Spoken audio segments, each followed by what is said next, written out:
Welcome to the planning meeting on Wednesday the 2nd of August 2023. Can I have apologies for absence, please? And if those who are substituting give the names who are substituting for.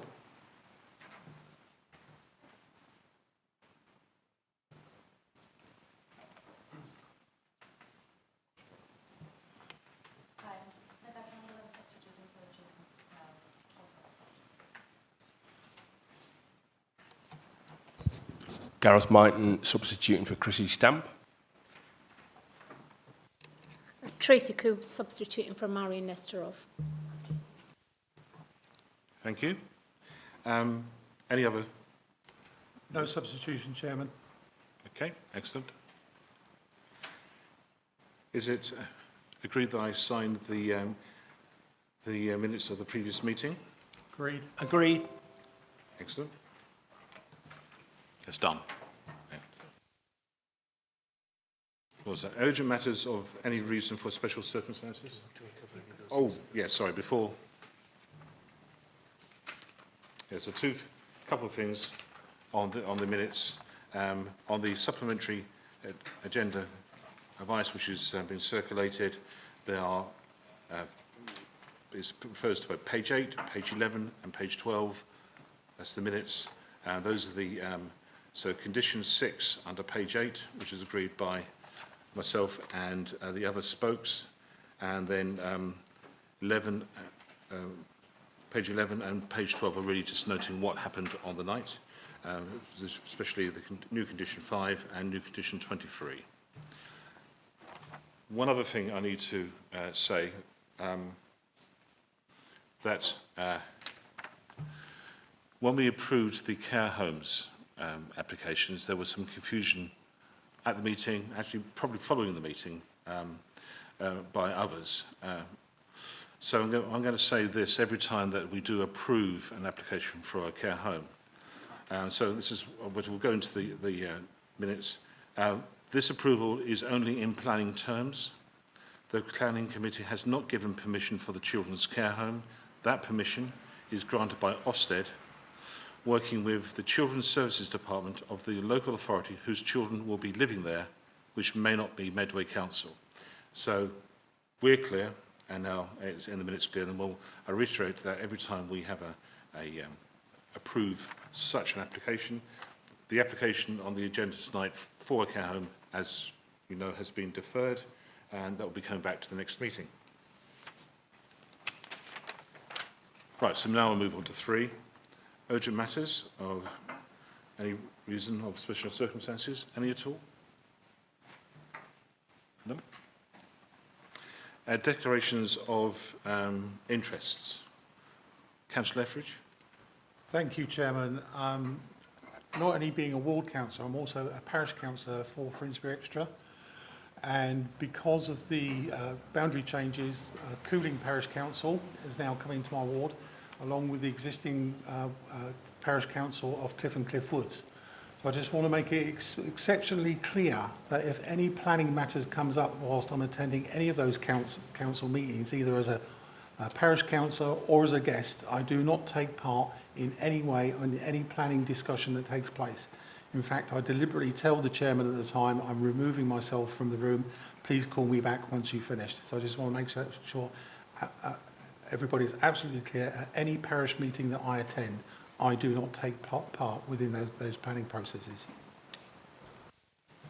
Thank you, Councillor, for making that quite clear. So we'll move, any others at all? So I'll move on to just note item 5 on the supplementary agenda guidance. On the second page, it says page 17, application deferred, and as I said, it will be coming back to the next meeting, which is the end of the month. So I now move on to item 6, which is the planning application at Middle Stoke, and Amanda Barnes will present it. Thank you. Thank you, Chair. This is an outline application with some matters reserved for the demolition of the redundant farm buildings and the construction of 9 dwelling houses, provision of an attenuation pond and comprehensive landscape area in Middle Stoke. The matters for consideration as part of this application are the principle of the development and access. The layout proposes a cul-de-sac consisting of 2 lines of development. To the front are 2 pairs of semi-detached houses and a detached house, with 4 detached properties to the rear. To the north, an area of landscaping and open space will remain where the site abuts the A228. The layout has been mindful of the presence of the high-pressure gas main, which runs to the north of the proposed site. All development, including garden areas, are set outside the required buffer zone. It's proposed to utilise and modify the existing access on the southern boundary that will serve the new units and bring it up to required standards. The driveway will run into the site to serve the units and will incorporate a hammerhead to allow for vehicles to turn and leave in a forward gear, including the large refuse vehicles currently used. This is a view of Jubilee Cottages. The original application had these for demolition. They are now to be retained and are outside the application site. This is a view looking into the site from the access with the buildings there that will be removed. A view from inside the site looking towards Jubilee Cottages. That's where the access will be, although it will be upgraded.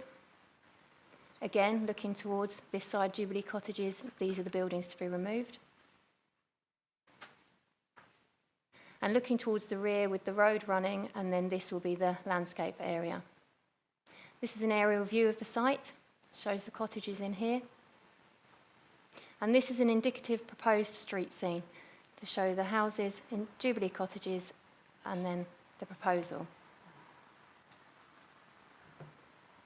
An outline application for the demolition of existing site buildings and the construction of 6 linked detached houses was refused and dismissed on appeal on this site in 2006. That decision was based on the local and national planning context that existed at that time, which included an up-to-date local plan and a structure plan and national policy documents that no longer exist. As such, it's considered the current application should be considered on its own merits and determined against current planning policy and guidance. The application site is located within the settlement of Middle Stoke, outside the built confines of the village of Lower Stoke, and as such is contrary to the strategic direction of the local plan that directs development to brownfield sites. However, the council does not currently have a 5-year housing land supply and has an out-of-date local plan. As a result, the policies in the local plan that seek to restrict housing supply are out of date. In decision-taking, if an authority cannot demonstrate the 5-year housing land supply, the presumption in favour of sustainable development will apply, as set out in paragraph 11D of the National Planning Policy Framework. Sustainable development has 3 overarching objectives: economic, social and environmental. Taking each of these in turn, in economic terms, the use of the site would make more efficient use of the land and would help to meet the need for new homes by providing 9 new family dwellings to meet identified housing need in accordance with the NPPF. During the construction phase of the development, the erection of 9 new dwellings in this location would result in an increased investment in tradesmen and suppliers, and construction jobs would be created. The provision of 9 new family homes would be consistent with the NPPF, which seeks to locate housing where it will enhance or maintain the vitality of rural communities. In the longer term, new residents could help to support services in the village of Lower Stoke through an increase in local spending. In terms of the social objective, the redevelopment of the site would provide modern family homes with a good level of internal and external amenity space, whilst reflecting the established character and appearance of the locality. In terms of the environmental objective, the site is not within an area of local landscape importance and is shown as white land on the proposals map to the local plan. The proposal has a large area of landscaping to the north that will include an area with wildflower meadow, which has the benefit of ecological enhancement, which can be secured via condition. Given the council's housing shortfall, the policies in the development plan which are relevant to the supply of housing and which seek to restrict it are considered out of date. As such, planning permission should be granted unless the application of policies in the NPPF that protect areas and areas asset of particular importance provides a clear reason for refusing development, or any adverse impacts of doing so would significantly and demonstrably outweigh the benefits when assessed against the policies in the NPPF taken as a whole. The proposed development is not affected by any policies, and consequently the tilted balance and the presumption in favour of sustainable development is engaged. In summary, the proposed development is not considered to significantly harm the character of the local area, and the principle of housing on this site is considered to be in accordance with the sustainable criteria set out in the NPPF. Whilst design and layout are reserved matters for later consideration, the indicative plans provided with the application indicate how the site could be developed. The siting of the new buildings will ensure that suitable spacing in respect of the presence of existing residential properties is maintained, as well as maintaining the established building line found to the west of the application site.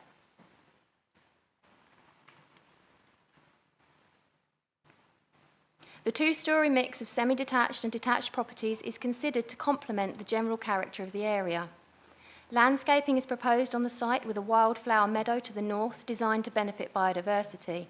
The exact landscaping details will be considered at the reserved matters stage. However, the illustrative plans give a good indication that an appropriate amount of soft landscaping can be undertaken appropriate for this rural location. The illustrative plans clearly demonstrate that 9 units are capable of being delivered in a well-designed way.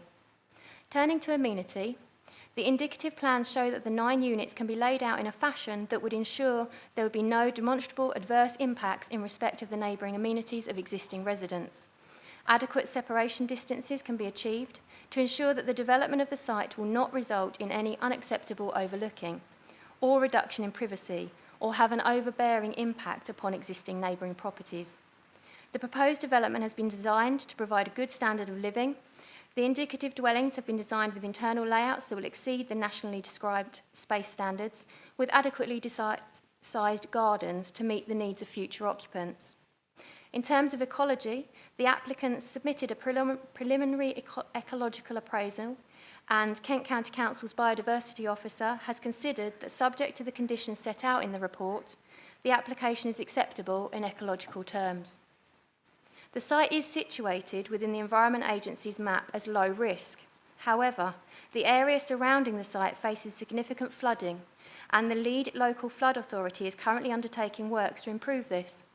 They have advised that, subject to the conditions outlined in the report, no objection is raised in terms of flooding. The site currently benefits from 2 vehicular accesses off Grain Road. The main access is located to the south of Grain Road, with a secondary access to the east. The proposed plans show that an adequate visibility splay can be achieved to serve a development of 9 dwellings, and that the site can be adequately serviced by a refuse vehicle. Adequate parking has been shown on the indicative layout to meet the council's parking standards. It's considered that the development is unlikely to lead to an adverse impact on highway safety or the free flow of traffic on the highway network.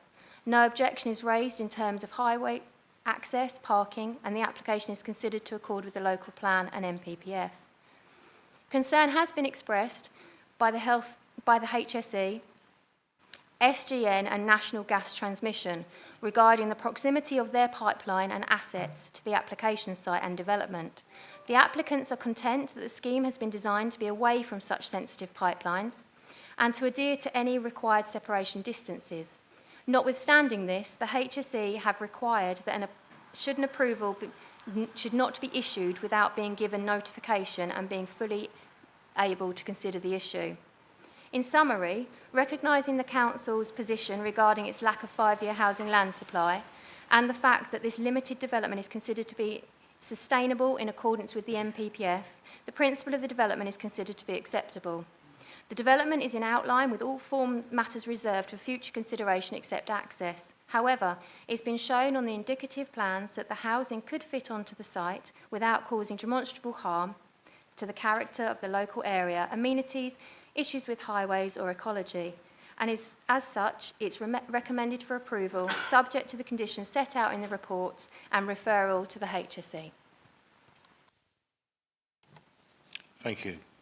Can I just refer members to the supplementary agenda advice.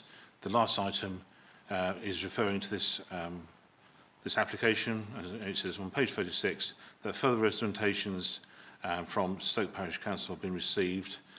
They're in time, dated the 21st of July, and also that KCC Ecology has made comment.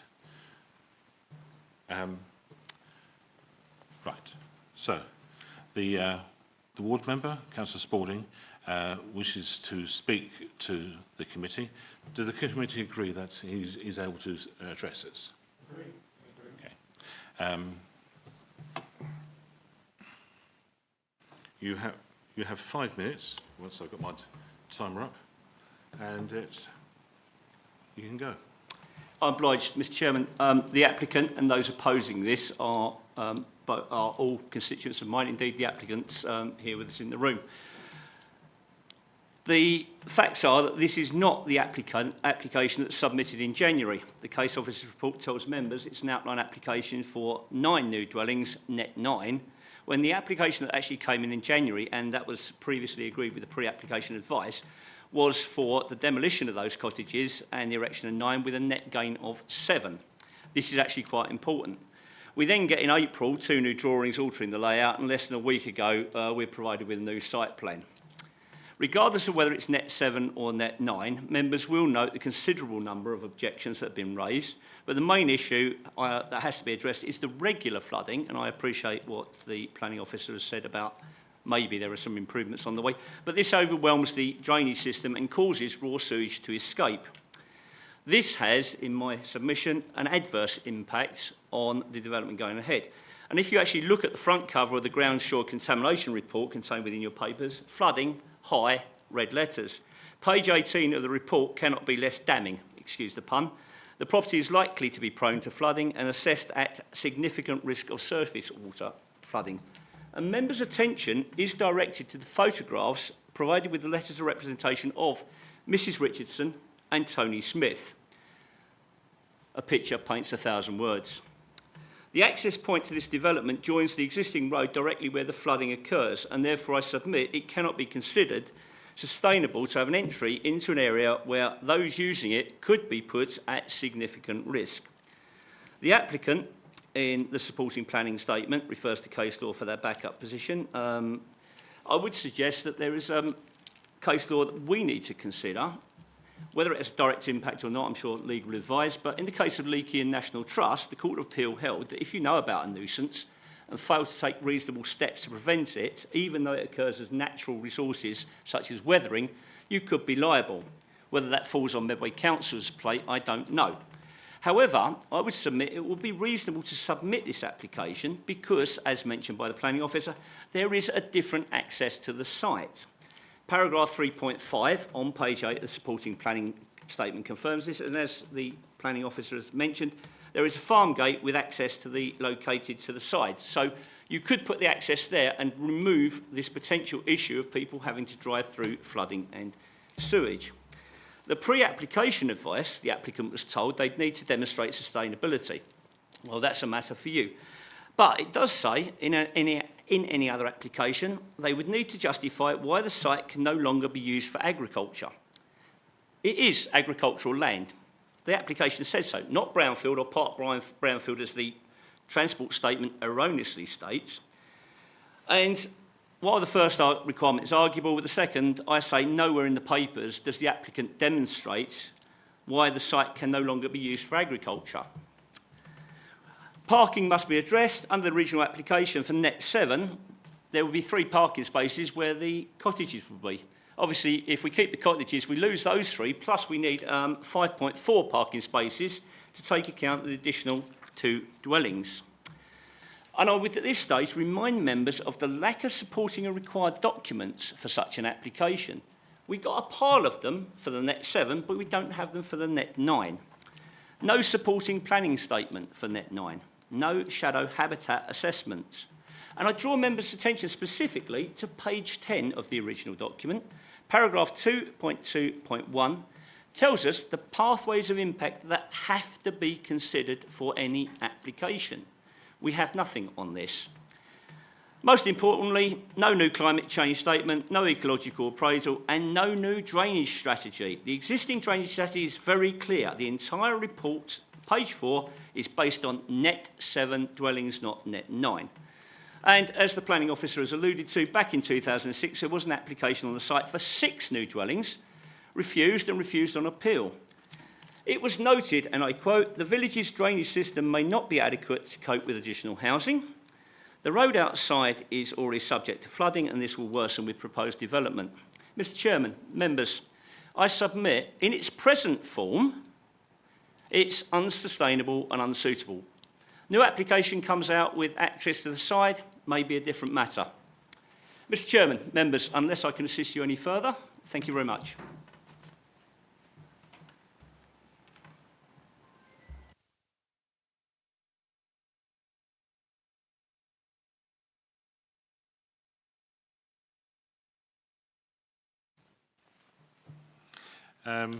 Right. Councillor Etheridge to start with. Thank you, Chairman, and thank you for your presentation. I tend to agree with quite a lot of what you said in terms of the lack of information regarding this application, especially in regards to sustainability, flooding, and also, of course, where they keep talking about enhancing the local biodiversity. Well, they've mentioned bats and a few owls, but what else is there? There must be quite a few different sorts of plants and reptiles and other things living on this site already. None of that has been mentioned at all, Chairman. In addition to the flooding aspect that's been brought to our attention quite strongly, it does state in the report that if groundwater floods quite severely, it can be drained into neighbouring ditches. Well, I'm sorry, but this applicant and this site doesn't own neighbouring ditches. They belong to someone else. And there is no proof of ownership of who actually owns those ditches or any information regarding approaching the owners, whether they can do that. We come on to the attenuation pond and the site of the area that's going to be maintained. Well, who's going to maintain that and at what cost? Most members here will be fully aware of adverse costs that people get on management fees looking after attenuation ponds and wildlife areas. None of that has been included within this report at all. In fact, there's so much missing from this report as to what's actually in it. And therefore, quite honestly, Chairman, I would like to propose a deferral on this until we get that information. Thank you. Does anybody wish to second the deferral? Is that seconded? Oh, sorry. Is that okay? So, Yeah, seconded, yeah. Do I speak now or later, Chairman? no, we'll go straight to a decision on whether the item is going to be deferred or not. So, can I have hands showing deferral of this application?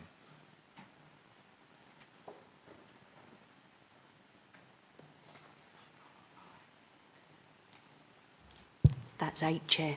Against the deferral?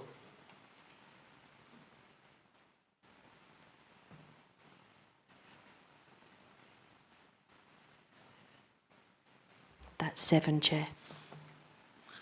Then the matter is deferred.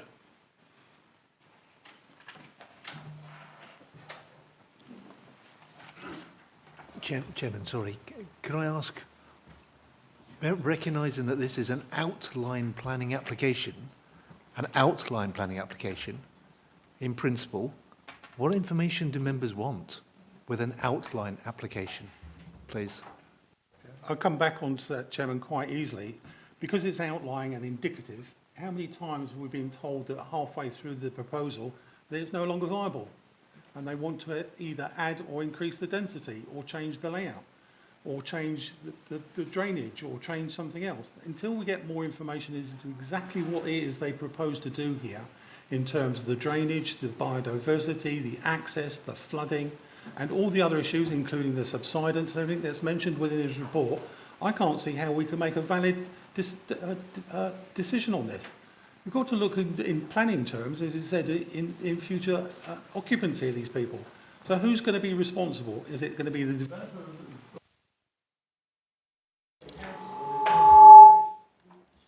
Medway Council, when the residents come back and say, well, you knew about this, you know, why are we living in a flooded house? You knew about this and you allowed it to go ahead. So I think there's loads of stuff in that report that needs to be clarified. Chairman, if I could. Okay, I think there's an adequate. Chairman, I'm grateful to Councillor Etheridge. What I would say is, and I know the application is made, the decision has been made, and we'll see how the applicant responds. If I was the applicant, I would just appeal. Because this is an outline application, we will still have a reserved matters application, which will provide a lot of the detail that Councillor Etheridge has referred to. But members have made a decision. We'll see how the applicant responds. Thank you. So just to confirm, this application has been deferred. We'll move on to the next application. We've already moved on. So this is item agenda 7, and that is land at the rear of Iden Road, Wainscott. Amanda Barnes to speak. Thank you, Chair. This application is set in the urban area of Wainscott to the rear of houses in Iden Road. The site has vehicular access onto Iden Road from an existing driveway which serves a communal garaging area. The application is for the construction of a terrace of three-bedroom dwellings with associated access. 8 parking spaces have been proposed. The houses are set over 2 floors with a bedroom in the roof space. They're of a traditional form. This is an aerial view of the site. Access here. Houses would be sited here with some parking through here. This is the site entrance you can see from Iden Road.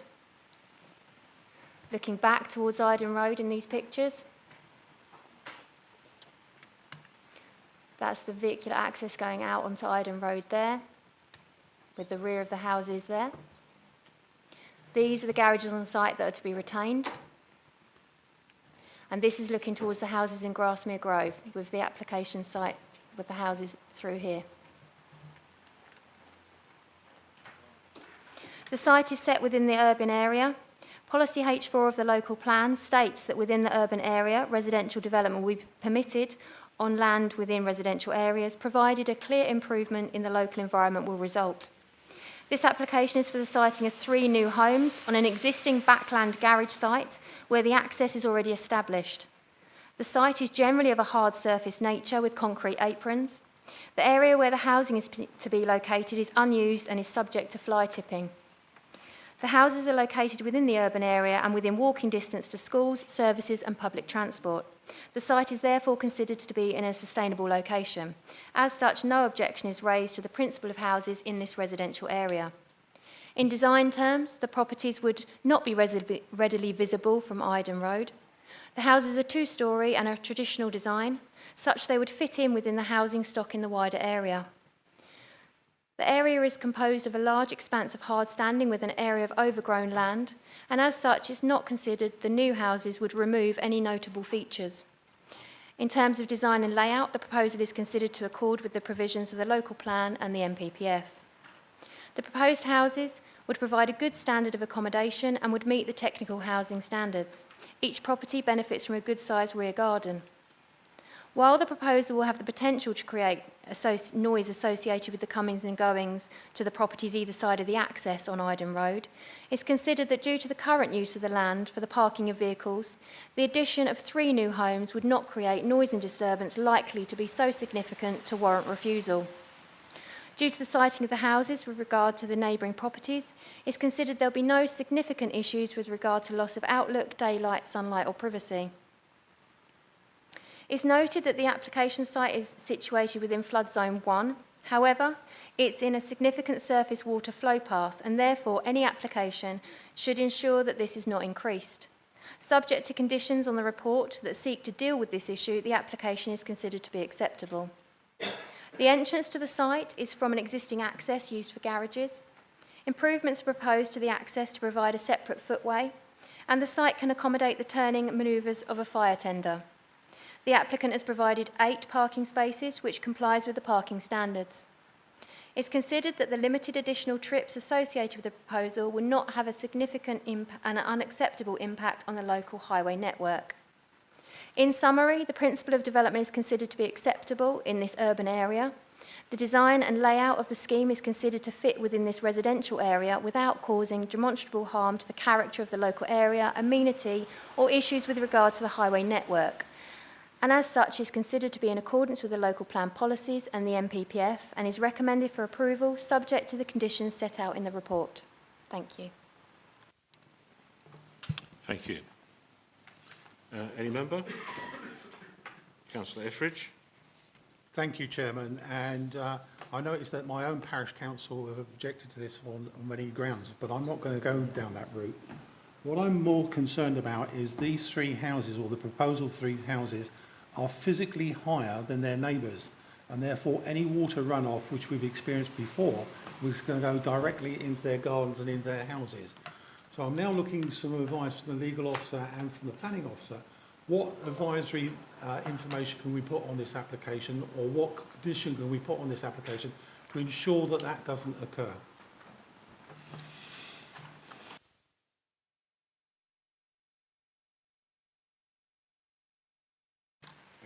Conditions 12 and 13 on the report set out that we are seeking a scheme to show the disposal of the surface water based on sustainable drainage principles, and then condition 13 is looking for a verification report to ensure that has adequately been dealt with before occupation.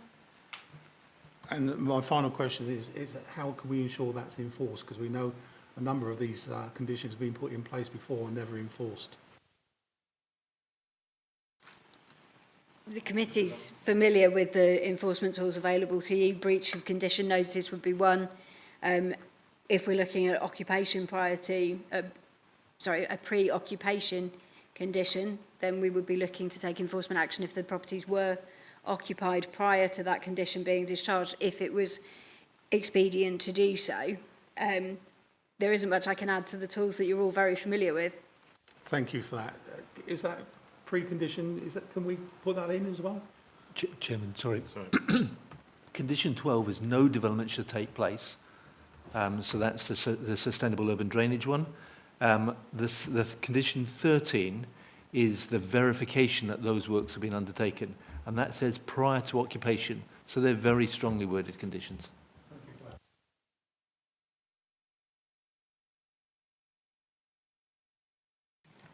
Thank you, Chair. No problems with this in principle. Looking at the photographs, it is a site that is semi-derelict, probably used as a dumping ground for fly tipping and all the rest of it. So it's probably a pretty good site. Just a couple of questions. Refuse. The access road, it says in the report, is not sufficiently wide to take a refuse freighter. So what is the arrangements for the where the refuse is put out? Because I should imagine the people in the neighbouring properties where the access road is wouldn't like a large amount of refuse put outside of their houses, particularly if it's put out there overnight. The other thing is the access road going to be resurfaced? So it's mentioned in the report of a footpath down the side, which very sensible, but the condition of the road as it is looks pretty rough. It's like a rough track. So will there be some resurfacing of that approach road? Thank you. Just an observation of how refuse is collected in the streets adjacent to me, which equally are not wide enough. They walk down with large bags and take them out by hand. From the frontage of properties which are off the main street as such. Anyway, Mr. Andrews. Through you, Chair, the actual width of the access ranges between 4.4 to 5.33 metres, which can actually accommodate the manoeuvres of a refuse vehicle. What the applicant is proposing is resurface the actual access and provide a separate pedestrian facility, which is welcomed by the Highway Authority. Thank you. There is also a condition 11 that is seeking them to submit information with regard to refuse storage. So we will have control of that as part of that condition.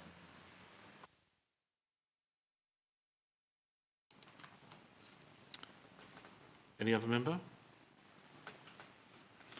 Councillor Scahill. Yeah, so I'm not sure if I missed it. Is it in the EV charge points for the parking spaces? It is in there, yeah? Just checking because I'm on that. Yeah, condition 7 we've put on that they provide one per dwelling. One per dwelling. Thank you.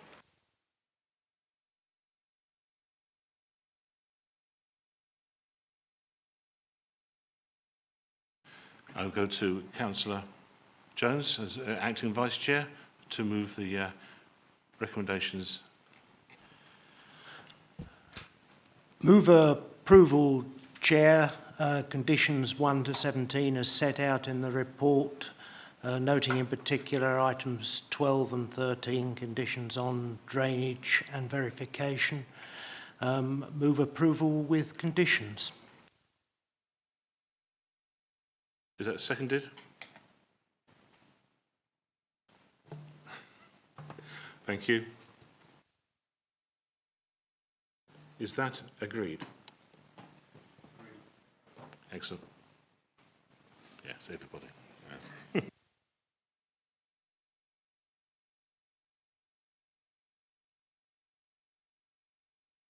So the application for the rear of 30 to 38 Iden Road is approved.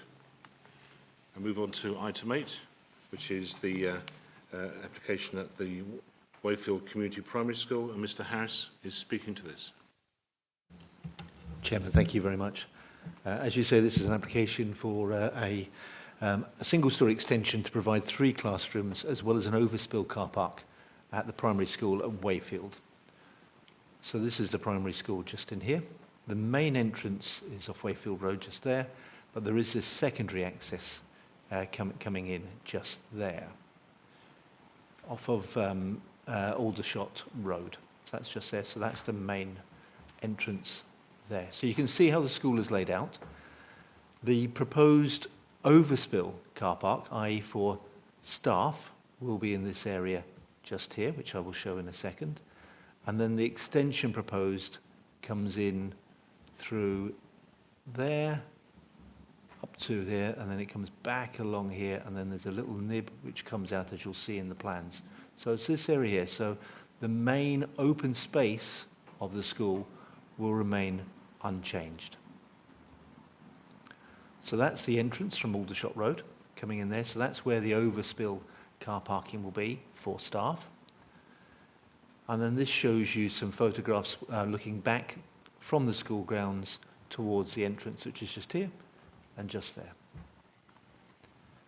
I'm now standing on where the car park will be, and you'll see that they've already done it to a limited degree as an overspill area, but it'll be more formalised with unbound gravel on that to provide a more formal car parking area for that overspill. So you're now looking back to where the extension will be, which is just in here. So if you see those canopies there, which are part of the main school building, so those are those canopies there that you can see in the distance. Now a number of trees will need to be removed. These trees here, here, and here. That tree will remain, but there is a condition which requires replanting of the trees elsewhere within the site. So again, some photographs looking back towards where the extension will be. And then looking from the other side, from these houses here, looking back towards the existing school and where the extension will be. So the extension will come out just through there. Right, through that bit there, with those trees being removed just there. And again, then looking back from towards the school building, so this is where the extension will be in here, and you can see the changing of the site levels, and that will be clear through the elevations I'll show you very shortly. And this is the extension proposed through there. So it's single story. It's got a canopy there where the entrances are, so the kids and teachers will be dry if it's unpleasant weather like today to get into the main school entrance just here. There will be photovoltaics on the roof, and there'll be 2 roof lights just in there. This is the overspill car park with the entrance from Aldershot, so you've got 11 parking spaces in there, with one of them being for EV charging. And then that's the extension proposed in here, well designed, single story, reflecting the design of the existing building, as you'll see from the elevations in a minute. Yes, there will need to be removal of some trees, but the reason they've located it here is to minimise the impact on neighbours, to minimise the impact on the open space and the area for the school. And then these are the elevations that's existing on this side, proposed extension on this side. So again, you can see it's reflecting the height, scale, design of the existing school. It will be a little bit higher towards the end because of that fall in land levels through there. And then showing that side elevation looking back towards the existing school building. And then that is the elevation, if I go to that elevation there, is that one there. So going back to the finishing on the aerial photograph, just reminding you of the extension proposed in there, overspill car park in here. It's for staff.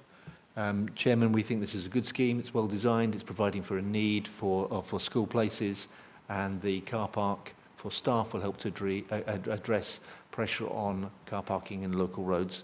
Recommending approval. Thank you, Chairman. Thank you. Councillor Lammas. Thank you, Chair. Just a question for Dave Harris on the car park. Is one EV charger aspirational enough? And just through my ignorance, is it possible that at a future date additional EV chargers can be placed in the car park in case that demand picks up in the near future and they need to retrofit them? Is that something that's easily done at a later stage? Thank you, Chair. Chairman, that would comply with what we've asked for in terms of provision now. But yes, it is possible then in the future to add further EV charging points as necessary. We will be working with the school in terms of travel plans, and that could include further EV charging as and when needed in the future. Certainly post 2030, I would say they'll need more then. Thank you, Chairman.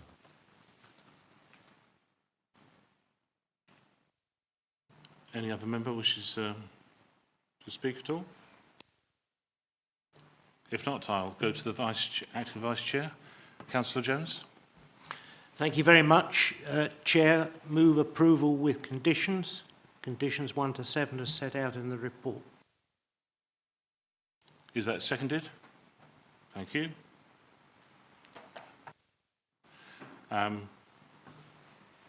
Is that recommendation agreed?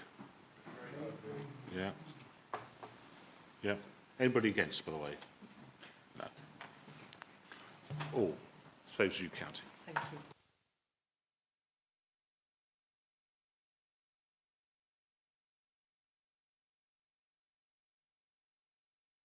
Can I thank Ms Barnes and Mr Andrews for attending? You may go if you wish. You can stay. Nice to see you back, Melbourne. Glad to be recovered. Glad to be back. Yeah, thank you. Moving swiftly on then to the performance report. Mr Harris. Chairman, thank you very much. Members, you'll get this report on a quarterly basis. This is reporting on how my team and yourselves have been performing in relation to a number of targets. We feel it's very useful for you to be aware of this. If you've got further comments, suggestions, please feel free to make them. But we do feel it is useful for you to have this on, as I said, on a quarterly basis. So firstly, in relation to number of applications received, so this is the first quarter of this year. These are the number of applications submitted last year and the applications determined and then previous years to that. What you'll see is that because of the economic conditions, we're probably seeing a bit of a downturn in the number of applications being received at the moment. I'm clearly hoping that will change over the next few months and over the year, and we'll see an increase in number of applications. It does actually help me at the moment because I'm just going through a staff restructure. We've had some staff leave. We're recruiting to a number of posts. So while I'm staffed down, it's actually quite beneficial to have a reduction in applications coming in. But as I said, I wouldn't want to see it long term. Now, applications are mixed between major applications, that's applications for more than 10 units or over 1,000 square metres of floor area. And you'll see here that the national target is 60% of those within actually either the statutory period or within an agreed extension to that. And you will see that we've done 100% of those. So the team has done exceptional in relation to that, as you have, because you have a role to play, particularly in those major applications. Then in relation to minor applications, for houses that will be 9 units or less, and more smaller proposals, similar to that school application that we've seen. Here you'll see that the national target is 70% in 8 weeks, and you'll see that those applications without an extension of time, so we've determined that number within 8 weeks. Where we've needed to agree an extension of time, either because the applications are coming to committee or because we want amendments to improve the quality of them, we've achieved well over 90% of applications within that agreed timescale. So a very good performance by the team in relation to minor applications. And then in relation to other, this is predominantly householder applications. Again, the target is set up there, national target 70%, and you'll see within within 8 weeks, well, we achieved quite a significant, well over 90%, and then where we've had to go for an extension time, either because it comes to committee or where we're negotiating improvements, we achieved even better than that, well, closing towards 100%. Planning application fees, this is where we are at the moment, and that is reflecting, as I said, of the reduced number of applications that we're receiving at the moment. I am hoping that will pick up. I'm also hoping that we'll receive a number of more significant applications, which will take us up more towards these figures in future months and quarters, help address the budget pressure that I'm under. That doesn't mean to say that I'm supporting those applications, just I'd like to see them received. And this just shows some benchmarking to where we are in comparison to other authorities in the country. We're better than them in majors and others, slightly down in relation to minor applications, and that's in termination in those statutory periods. And that's where we've agreed an extension of time, better in terms of majors and others, slight area of improvement maybe you could say, but still well in excess of the national targets for minors. Appeals, members, we're going to be considering appeals in the next report. So this is where people are unhappy with decisions that the council made in terms of refusing applications or not determining them. They will appeal against them, or they could appeal against conditions, or they could appeal against enforcement notices. And you can see the number of appeals that we've received in this quarter compared to the last quarter of last year. And you can see it fluctuates quite greatly. And this shows the number of appeals allowed compared to dismissed. So that's that colour is the dismissed. These are the appeals that are allowed. Now we have an informal, it's not a national target, we have an informal target of no more than 30% of appeals being allowed. The reason we have that target is it gives us an indication if there is a lot more than 30% being allowed, it sort of sends some alarm bells to us. Are we missing something? Are we determining things which don't accord with national policy? Are there problems that we need to address? So it highlights, just gives us a little bit of a red flag and things, and need to look at things a little bit closer. But again, you can see, it tends to fluctuate through the course of the year. The last quarter, as we'll come on to, a lot more appeals were allowed compared to our informal target. And then you'll just notice there, that was the last quarter of last year, split votes. Other than adverts, local authorities can't do split decisions, but planning inspectors can. And that's that point I was saying to you in terms of that's our informal local authority target. It's not a national target. And you can see that we've had a lot more allowed in the last 6 months than we would have liked. Then we come on to prior approvals. It's a little bit of a frustration for me. This is permitted development. I won't labour this point. I'm not particularly fond of permitted development schemes, as a lot of members know. I think that takes it away from the local authority. It takes it away from communities because they don't have a say in those schemes. So we have no control over quality. We have no control over getting Section 106 for them either. So it's a bit of a bugbear of mine, and you might hear me mentioning it a few times, so my apologies, members. But this just gives you an idea of those prior approval permitted development schemes that have been determined.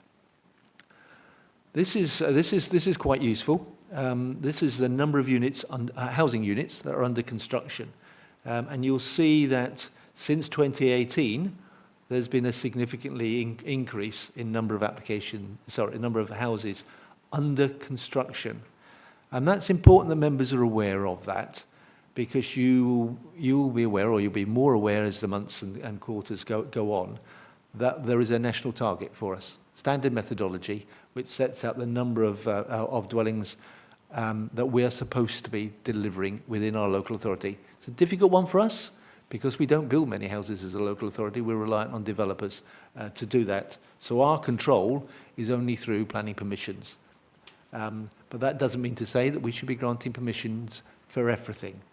What we have done as a local authority since around about 2011, 2013, is where our housing need went up greatly, and particularly more recently where we're in this housing crisis, we've taken what steps we can to approve the developments or encourage the developments which we think are appropriate in appropriate areas. And that's why you've seen that increase there. But it takes time to build. So just because there's that number under construction doesn't mean that's the number that's been built. So we get into completions here. So you'll see in these years the completions that have been undertaken in those years. What I've put in there, though, is the requirement through that standard methodology. And you will still see that despite the fact that house building has dramatically increased in Medway, we're still well below that standard methodology requirement. Now, I may not agree with the standard methodology. In fact, I don't agree with the standard methodology. But we are judged against that. You are judged against that. Then we move on to enforcement. Councillor Etheridge made a really good point earlier in terms of the importance of enforcement. And I've got a small team, which up until recently was one officer. I've literally, in the last 2 weeks, had 2 more people start, and we've got to train them up.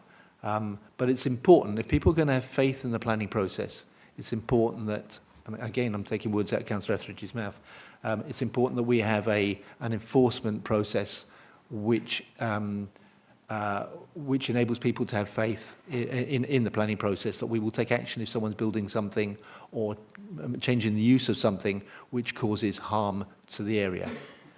As members will know, just as a reminder from your training, that just because there is a breach doesn't mean that we should take enforcement action. We should only take enforcement action if we would refuse planning permission. And you can see that we've got a lot of outstanding enforcement cases that we're currently investigating. So my team are working very, very hard. And with those 2 new additional staff, I'm hoping we should start to eat into this backlog that has developed. I'm also responsible for applications in relation to trees in conservation areas and works to trees protected by TPO. And this shows the number of applications received for those and the number of applications determined.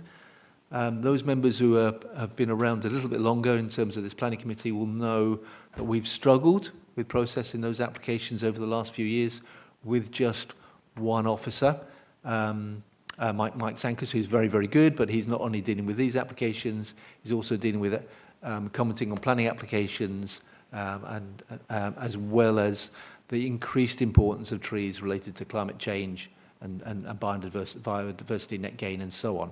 However, in the last 6 months, I've employed a consultant who has really eaten into that backlog, as you can see.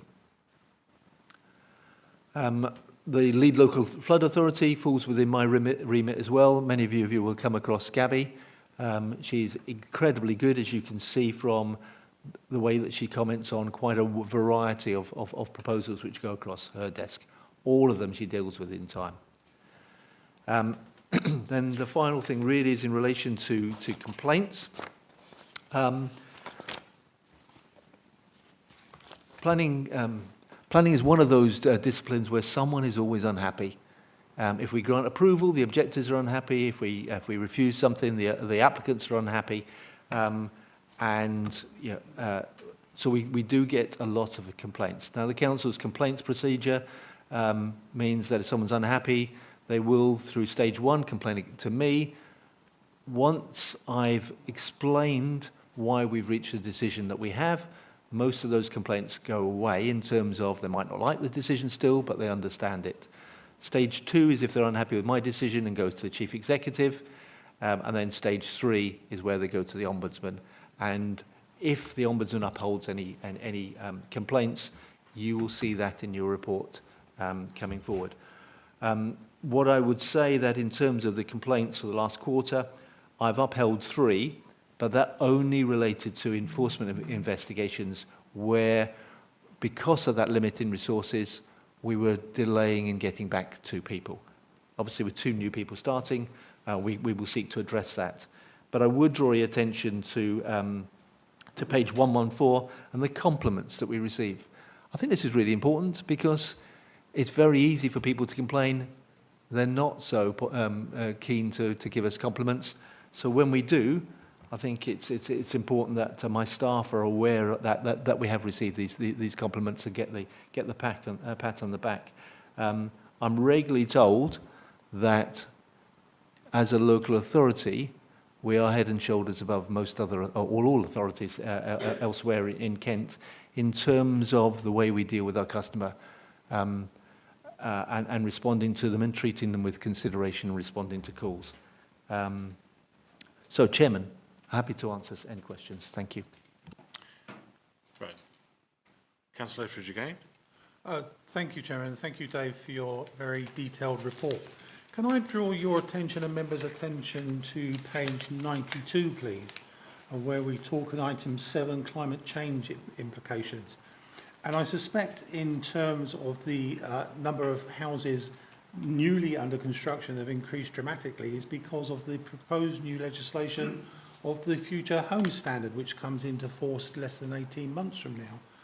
So I'm just wondering, in terms of existing applications that have been approved, that are still outstanding and a brick has still not been laid, how many of those have now suddenly burst into life?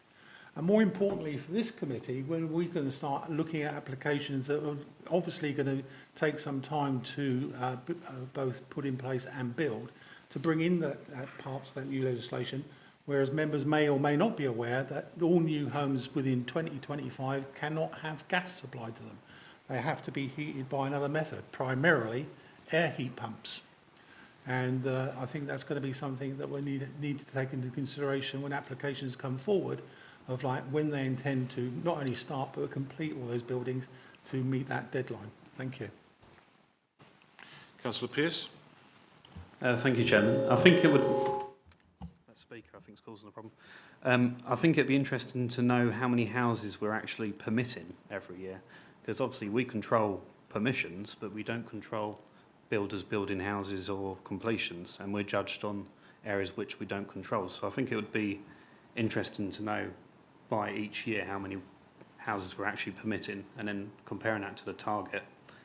And then the other thing on compliments, which I think are important, myself and the parish council have put in compliments recently about 2 takeaway shops in the centre of Who, which one of the conditions was to make sure there were suitable bins to make sure we didn't have a litter problem, because sometimes we do have a litter problem with new takeaways opening up. Thank you. That's useful to know how many applications we approve in a year, but also how many are existing applications outstanding, which is a very large number. So I'm sure that could be supplied because we will show that we give permission, but very little is built in comparison. Chairman, if I can come back on those really helpful comments from both Councillor Etheridge and Councillor Pearce. If members feel it would be useful to have in the report, in relation to dwellings, the number of units that have been approved in any quarter, and then at the end of the year we can do it for the year. Very happy to do that if members think it would be useful. That we can easily do. Councillor Etheridge has quite rightly raised the issue of climate change. In terms of the increase in the number of buildings, that hasn't come about as a result of climate change and the need to get things in time, because it has been increasing since about 2013, 2014, but really ramping up since 2018. I think that's more a demonstration of the two things. One, the economic climate that we were in at that time, and two, that Medway was seen as a very positive authority, not approving everything. We were very much saying that we are a regeneration authority. We want to see appropriate development in the right place, and we want to try and meet try and address the housing crisis and meet our housing need. But absolutely, Councillor Etheridge is right in terms of the climate change. There's a lot that's covered under building regulations, and they've been improved this year. And then, as Councillor Etheridge has said, there is a further step up in 2025, and that will come under building regulations.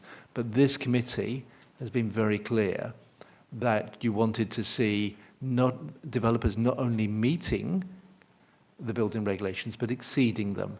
And we've been pushing developers, and you've been pushing developers on that in the presentations. Regularly a question that you ask them.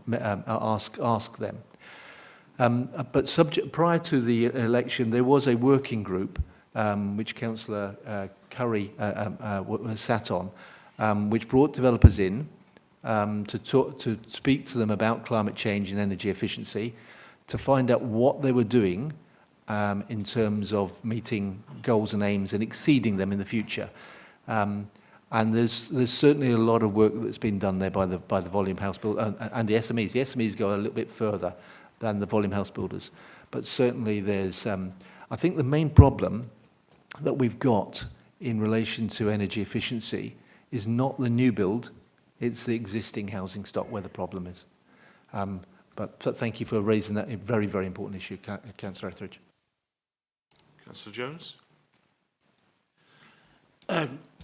Chair, I just wanted to place on record, and it's a pity in a way that the two other planning officers have left, but I think we ought to place on record our appreciation of the planning staff working in difficult circumstances in terms of the number of vacancies, which I understand are now being filled, and the terrific amount of work that has gone into the results which Mr. Harris has outlined, which are in many cases very positive figures, particularly in terms of the number of compliments and the way that complaints appear to have been handled.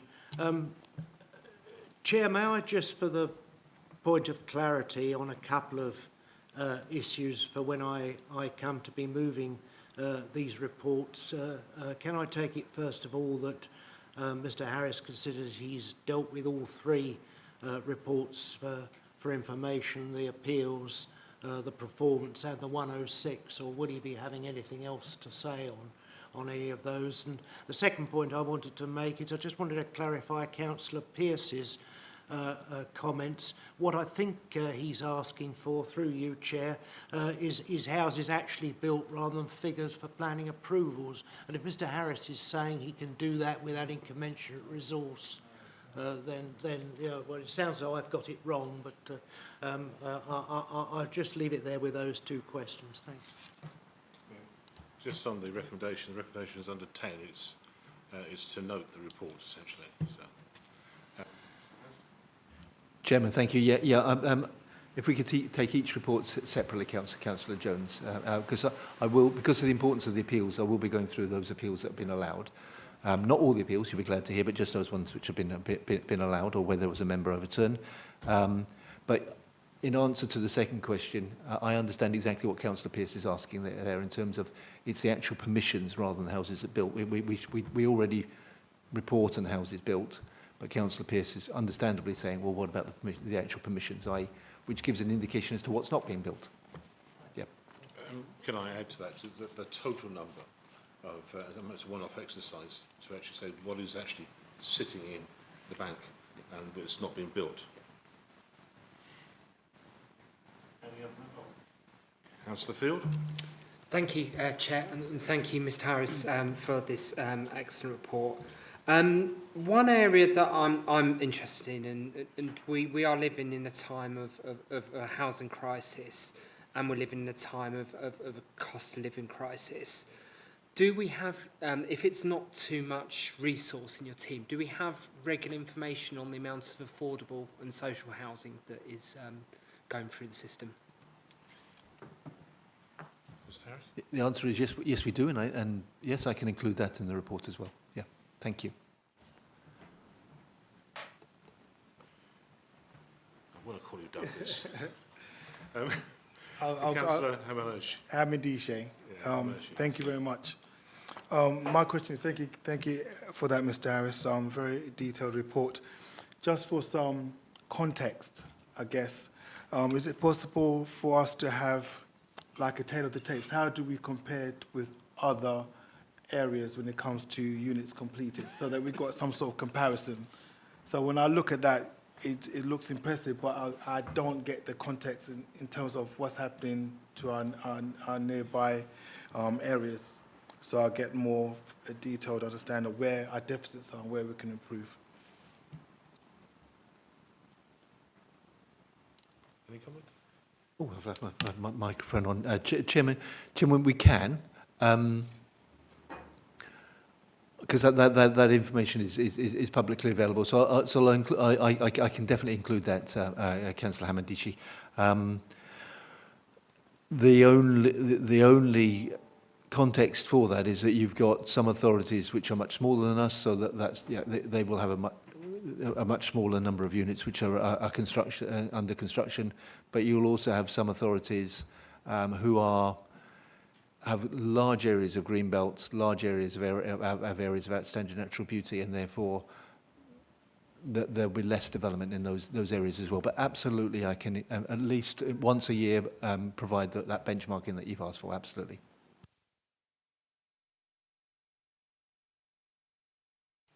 Councillor Coombs. Thank you very much for the report. I just wanted to mention the percentage of appeals that are allowed, obviously variable quarter to quarter, but over the last 2 quarters has been higher than the target. Is that just really a coincidence? Has there been a pattern to the appeals that have been allowed? That's a really good question, Councillor Coombe. And the next item on the agenda is to go through those appeals that have been allowed in the last quarter. So we do that as a committee. Every quarter we look at those appeals that have been allowed, or those appeals where members made a different decision to officers' recommendation. And then separately with that, I go through appeal decisions with my principal planners to see, are we getting something wrong? Have we made wrong decisions? Or is it just those decisions which are quite finely balanced, and an inspector has just balanced things slightly differently to that? Or, as on occasions, have an inspector just made the wrong decision? And in which case, can we challenge that decision? Or is it something we just have to take on the chin, unfortunately? As Councillor Hubbard would know and Councillor Etheridge would know, there's a lot of appeal decisions where I would love to bring the inspector back and say, that's what you've allowed. That wasn't a good decision, was it? So hopefully that's helpful, Councillor Coombs. But yeah, it's important that you as a committee go through these. So thank you.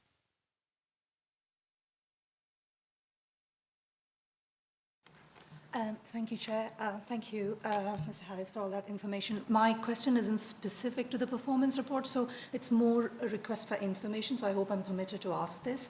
In the presentations we heard earlier about the proposals, mention was made of the increased number of journeys people would undertake. So if new houses were being built, how many more journeys and how that would impact the road system. So a common complaint I hear from my constituents is the effect or the building of houses is having on traffic and congestion and road systems. Now, if you're looking at a particular proposal where there's, 3 or 8 or 9 units being built, and you could say that the impact on the road system is minimal, not significant enough, but do we have a mechanism where we perhaps look at the cumulative effect across multiple developments and proposals that have been approved and how that impacts the road systems around? I hope I'm being clear in what I've just said. So that's a very general question. It's not actually related to the performance report. I believe that there's an opportunity for this committee and members generally to have further training that actually start to cover that, because I've had conversations with members not raising those issues, but they need to be addressed outside this committee meeting and outside this report. Is that okay? Yeah.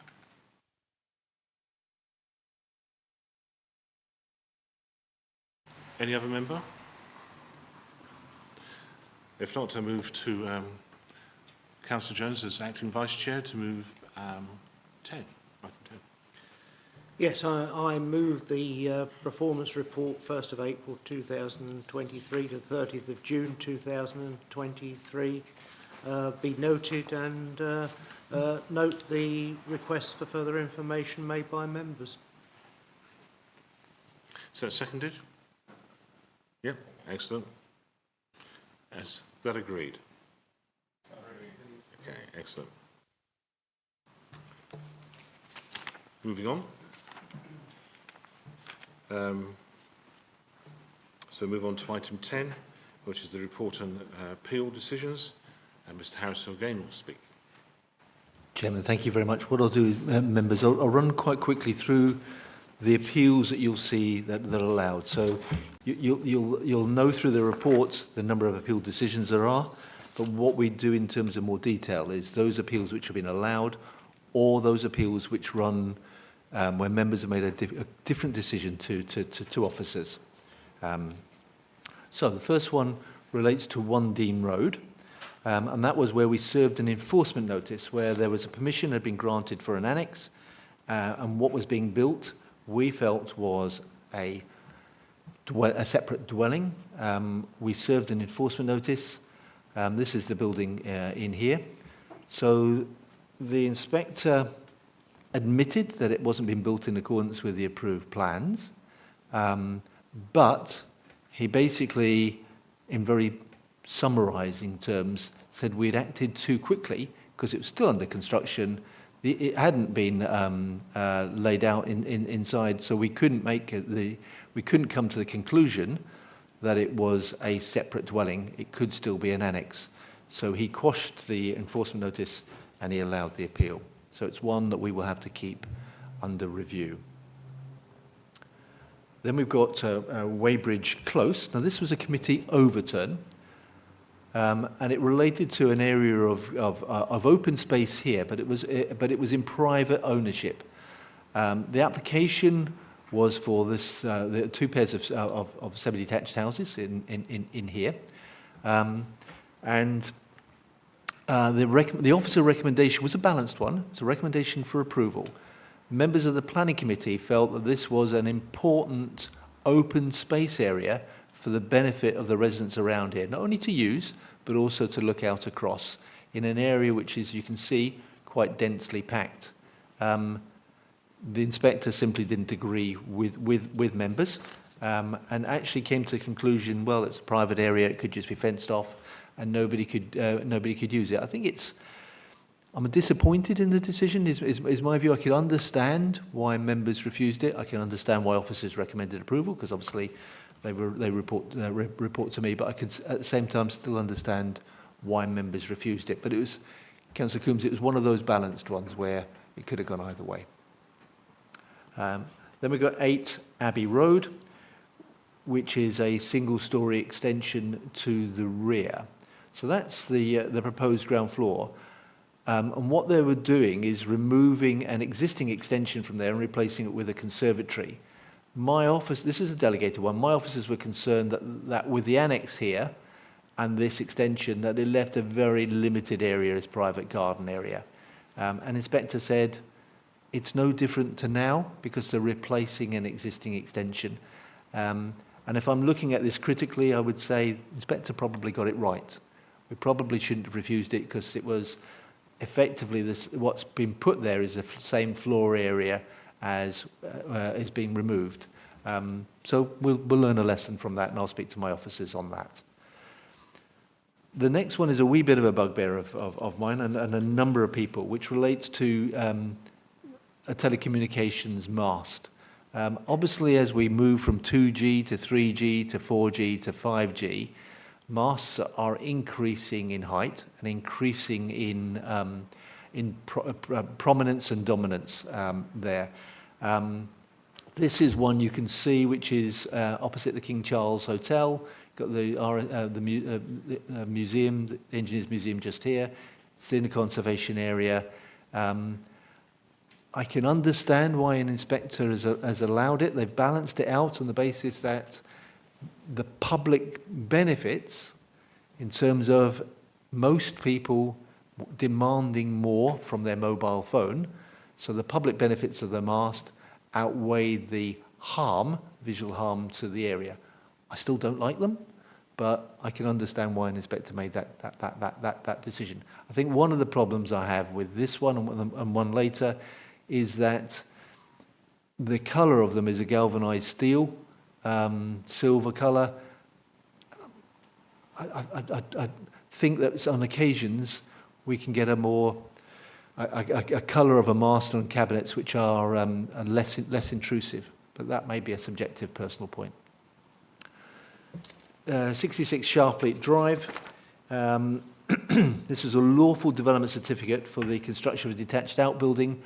We interpreted the legislation that this area here was so high, 0.425 metres, that it took it out of permitted development into needing permission.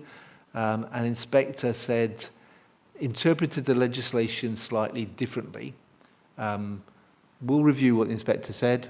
We'll take it, and we'll probably discuss this with our legal colleagues as to whether we feel this inspector got it wrong, and we got it right, or whether we need to change the way that we reflect on that. It's quite marginal, this one, though.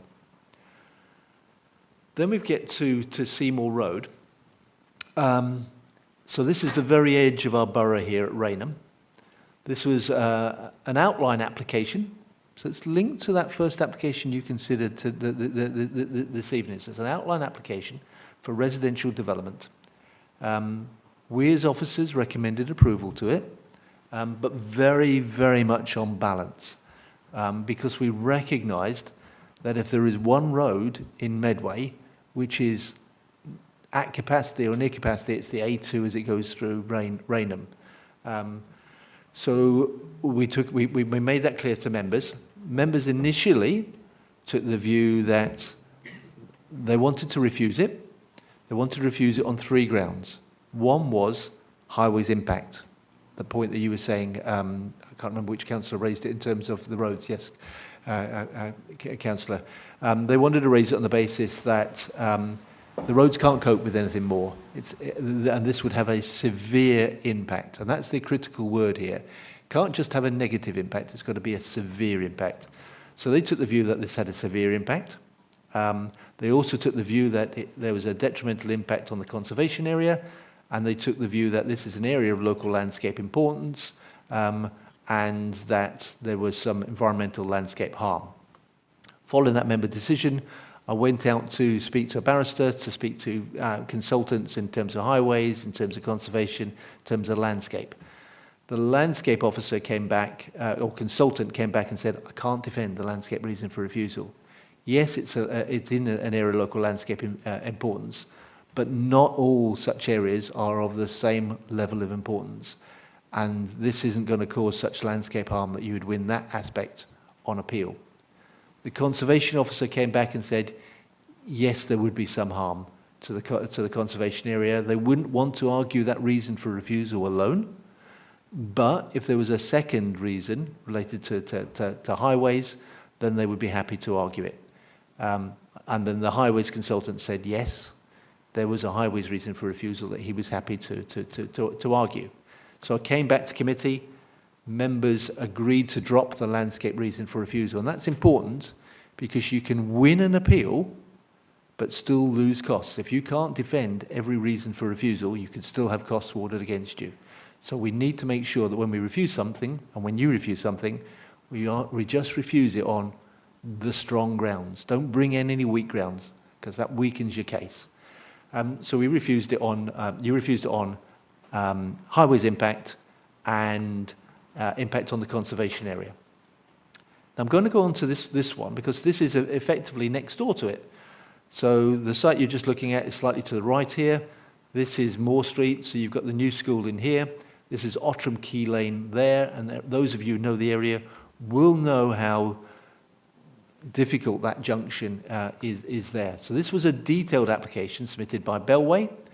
They were submitting it in two parts, the residential part there, then this open space in the middle to provide a separation from the conservation area through here, and then designing something which they felt was more commensurate with the conservation area in there. Again, officers, we recommended approval on balance. Members were consistent, refused it on the three grounds. Traffic, highways impact, impact on the conservation area and the landscape. Similar advice from our landscape consultant. Members, you're not going to be able to defend it. It's not that harmful. Conservation officer or consultant said it's less harmful than the other one, but it could still be defended, but not on its own. And the highways consultant said, yes, I'm happy to defend that reason for refusal. Applicants appealed, as you can see, this is an appeal decision. We were there chundering along towards a public inquiry, and literally just a few weeks before the public inquiry, there was an appeal decision for a site down the bottom of Ottram Key Lane in Swales area, where that had been refused on a number of grounds, but included highways impact.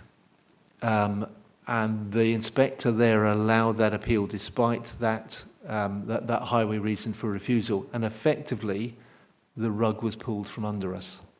And very reluctantly, having spoken to members, we had to withdraw from the appeal, because our highways officer said, in light of that appeal decision, he could no longer defend that the highways reason for refusal.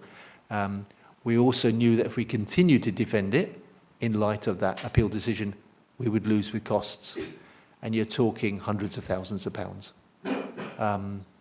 So we reluctantly withdrew the appeal, and both appeals were allowed as a result of that.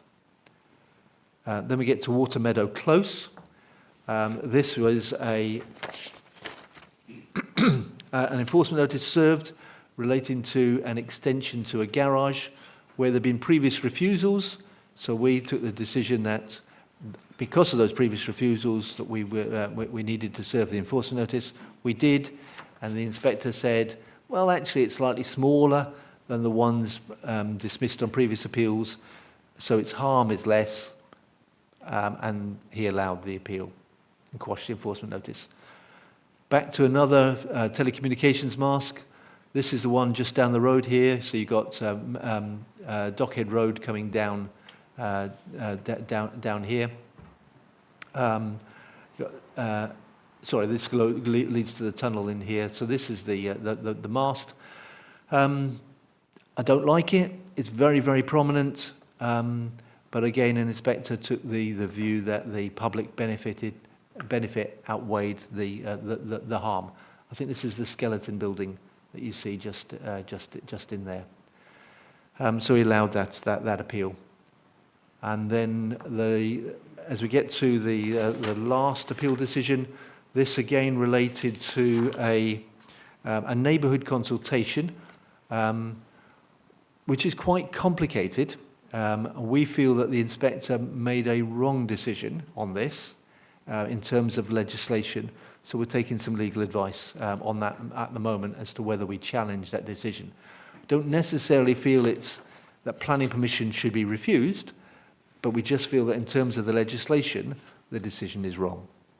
So, Chairman, apologies that there's quite a long explanation of the appeals, but I hope it was helpful.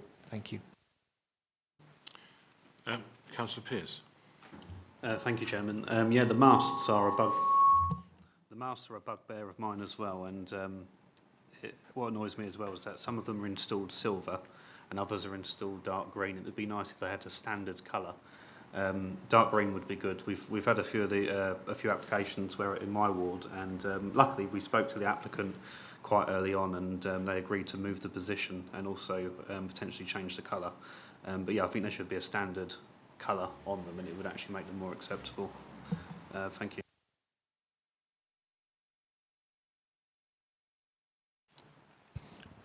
Okay, just picking up on the two applications in Raynham, the A2. The committee at the time felt very, very confident in recommending refusal, despite the views of the planning officers, because in both reports, the highways officer had said that the road was beyond capacity, and all those who know the area well know that is to be true. And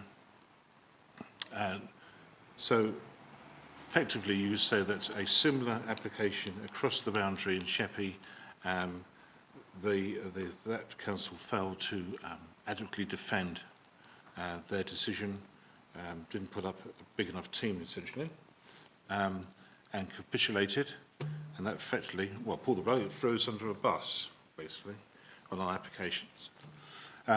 So the result of that, there's been a constitutional change, because one thing I didn't realise, in fact, that there was no protocol when our council informs us, you've got to change your view or you'll be subject to huge costs. And our legal officer doesn't have the right to, at the time, to say, yay. So there was a ring around of everybody involved, including the ward members as well, to see if they were happy with the change of position. The Constitution was changed, and it came into being for the one in Cliff, which is just after the election, just prior to this administration coming into being. And again, so that our legal officer was able to instruct the council there to take a change of the view, again, on a potentially large hit. Any other member? If not, can I go to the acting vice chair, Councillor Jones? Thank you very much, Chair. Note the report on appeals and the detailed explanation the Chief Planning Officer has given. On a small parochial point, there is a typo that 66 Sharfleet Drive, Strood, has never been in Strood North Ward under the old boundaries even. So just to draw that to the attention of the officer. And to move that we note the report. Thank you.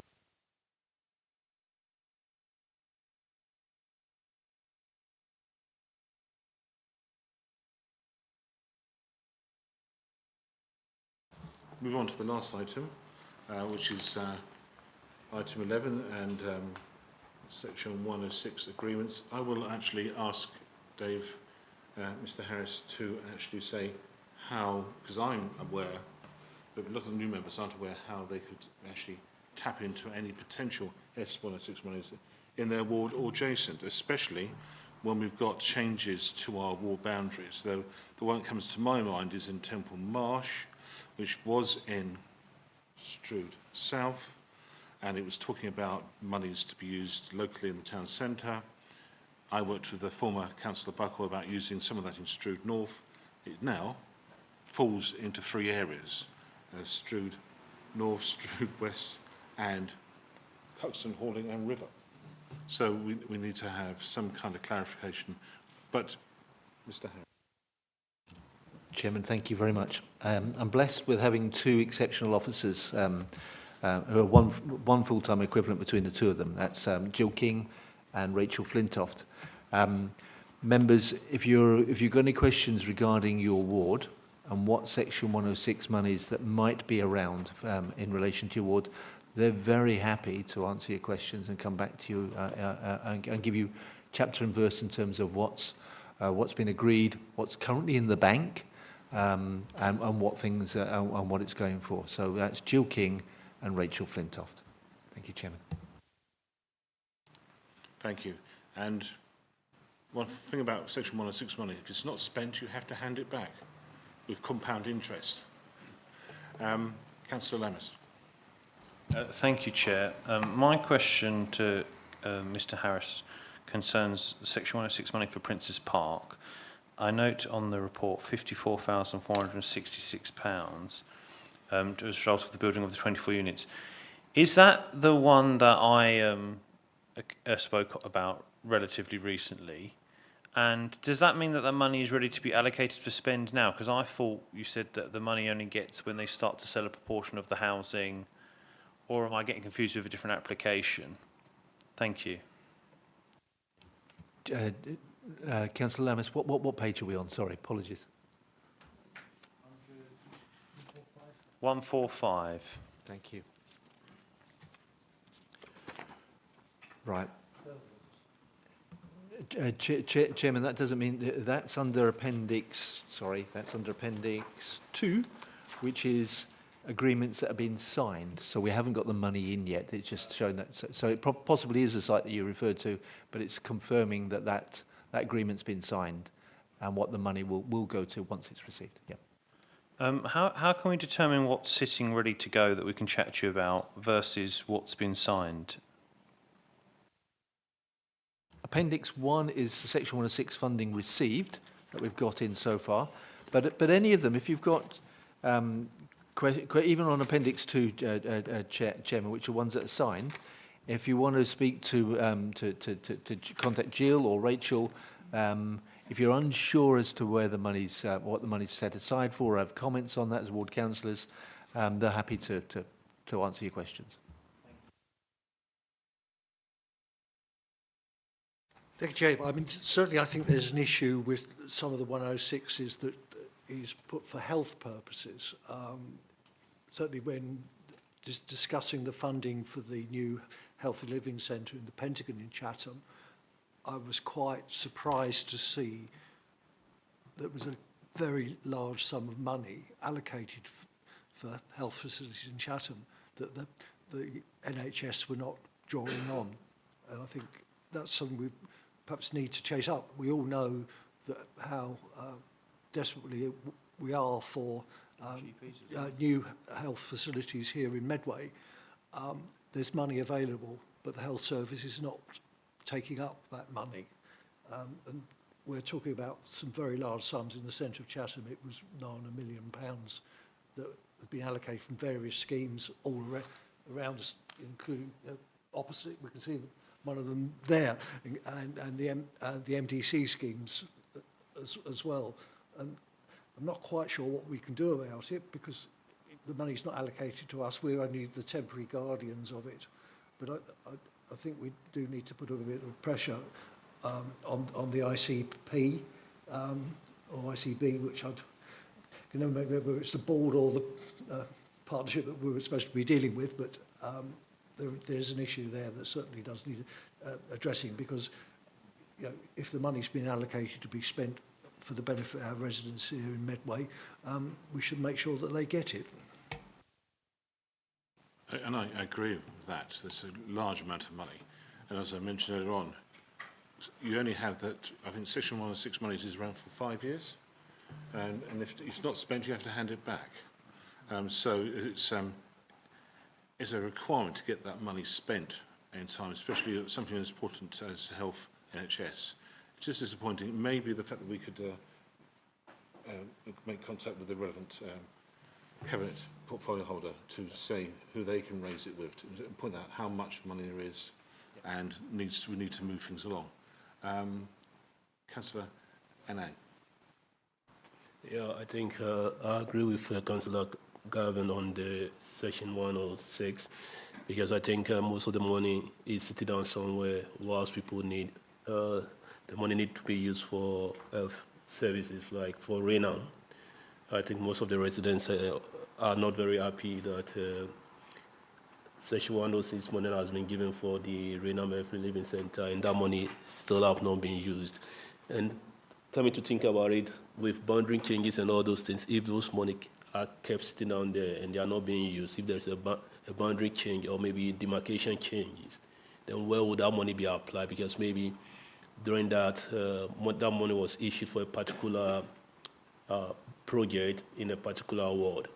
and then that money sits down there for maybe over 10 years not being used, and then there's a boundary change, and that boundary, that particular project goes into another boundary, then what would that money will now fit into if there's a boundary change that maybe it's moved from this to another boundary? Where would that money fit in? Because that project was started 10 years ago, they've given the money, and the money still have not been used, and it's down somewhere. Chairman, thank you very much. Understand your question totally, Councillor Nangs, and thank you for that. What I would say is that the boundaries are almost irrelevant, because the reason for Section 106 is to offset the impact of a development. So if a development is here in one ward, but the closest, if we use health, the closest is the Rainham Healthy Living Centre. That's the closest health facility. Then irrespective of what ward it falls in, the NHS would be looking for money for that healthy living centre. Similarly, if in relation to schools, you might get development on a boundary where the nearest junior school or primary school is in another ward. The money would go towards that, because that's where the pressure is from that development. So even if the boundaries changed, it still wouldn't change where the money went. Hopefully that's helpful. Yeah, Section 106 agreements should be written so they're not tight, so to a specific area. The one I can remember that was so tight, ended up us not spending the money, was actually improvements to Derby Arch roundabout, and it was specifically for one location in one particular area, and it was associated with the building of the new, what came to be the new Morrison store. And if it had said improvements to highways in the town centre area, it'd been far easier to have spent all of it, let alone, and part of it was handed back. So, lesson learnt there. So, any other member? Councillor Moden? Two questions really. One of which is there anything you could do to be more proactive in nudging portfolio holders or councillors or departments within the council to actually spend this 106 money? And the second point is, it's become quite prevalent. Often you get examples of this in the press where developers have a little bit of a cry, say that they can't build X number of houses on a site, and therefore we said we'd give you this amount of 106 money, but really we're really so poor and so dreadfully aggrieved, can we just give you a smaller amount instead? Have you got any examples of this, and is that something that you could publish in a similar way to this in future?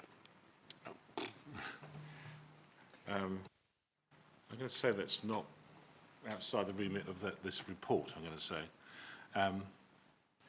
We can have a discussion about it in any formal training. But yes, there are sometimes smaller amounts than we think adequate. But let's leave that to a potential training session, yeah? Chairman, can I come back to the first question? Yeah.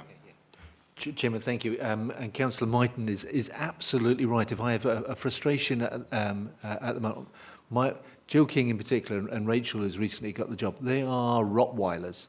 They are incredibly good at their job. They make sure that developers pay the money when they should pay it. If we have an issue, so it's that one that you've just said, making sure it's spent, as Councillor Hubbard has said, when it should be spent on time. Now, what we've recently set up is a governance group within the council, where my assistant director chairs a group which are representatives from within the council. We go through the Section 106s and the monies that come in, and we say to them, you've got to get on and spend that money on what it should be spent on. And that is starting to have an effect. So we're starting to see money being spent quicker.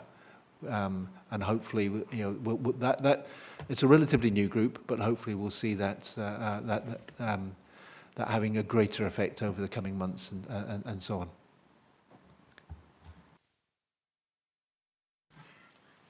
Yeah, thank you, Chair. I'm not really sure of the answer to this, otherwise obviously I wouldn't be asking the question, but how prescriptive does a 106 agreement have to be? I'm thinking of an example along the lines we've just been talking about, where the money isn't actually spent until some years down the line after it's been agreed. Supposing, for instance, the money has been put aside for youth services, the group of young people for whom the money was intended have perhaps moved on somewhere else by the time it's 3 or 4 years down the line. You know, is there some flexibility in the system to make sure that pots of money aren't too prescriptively assigned, or would the developer have problems in a particular case if it were too loose an agreement? Thank you, Chairman. It's a good point, Councillor Jones, and we need to get that balance right, because there are rules associated with Section 106. It's, as you probably remember from the training that you had from Vicky and myself, they've got to address a particular issue. They've got to make an unacceptable development acceptable, and they've got to address the pressure that comes, or the issues that are raised as a direct result of that development. So normally, if it's for primary schools, it will specify certain schools it will need to go to. If it's for health, it will normally specify one or more healthy living centres or doctor surgeries that it would need to go to. There can be some flexibility in relation to if you've got things like youth services or community facilities. We might be able to, or we have been a little bit more generalistic in terms of saying improving youth facilities within, say, Gillingham Town Centre, if that's where the development is.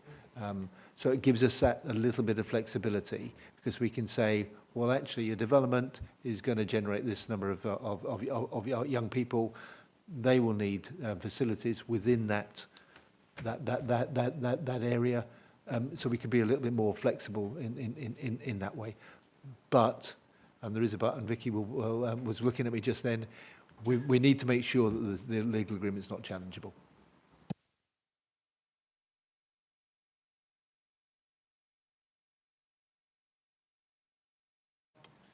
You might disallow this as well, Chair, as a general information request, but I thought I'd ask anyway.